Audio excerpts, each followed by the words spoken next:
স্বাগতম। কেমন আছো তোমরা সবাই? আশা করি ভালো আছো।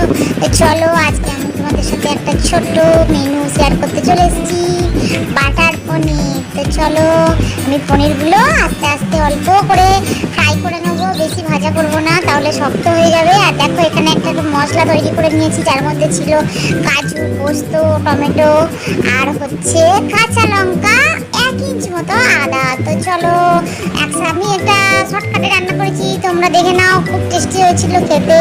তো চলো আমার পনিরটা ভাজা হয়ে গেছে, ওর মধ্যে আমি গোটা গরম মশলা ফোড়নে দিয়ে দেবো, তেজপাতা আর কয়েকটা লঙ্কা, কয়েকটা এলাচ আর দিয়ে দেবো এই মশলাটা। তো চলো এবার ফ্রাই করতে থাকবো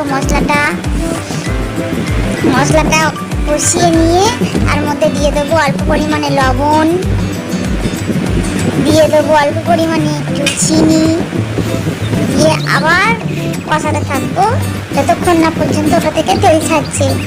দেখো একটা সুন্দর সুন্দর কালার আসছে। আমি অল্প করে একটু কাশ্মীরি রেড চিলি পাউডার দিয়ে দিলাম একটু কালারটা সুন্দর করার জন্য। এটা যদিও আমি হলুদ ইউজ করবো না আজকে। তো চলো দেখো কত সুন্দর দেখতে লাগছে। এটাকে আমি কষানোর পরে দেখো দিয়ে দিলাম পনিরগুলো। ব্যাস এইবার আমি আস্তে আস্তে এটাকে কষাতে থাকবো আরেকটু। তারপর আমি দিয়ে দেবো পরিমাণ মতো গ্রেভির জন্য অল্প একটু জল। দেখো ফুটে গেছে।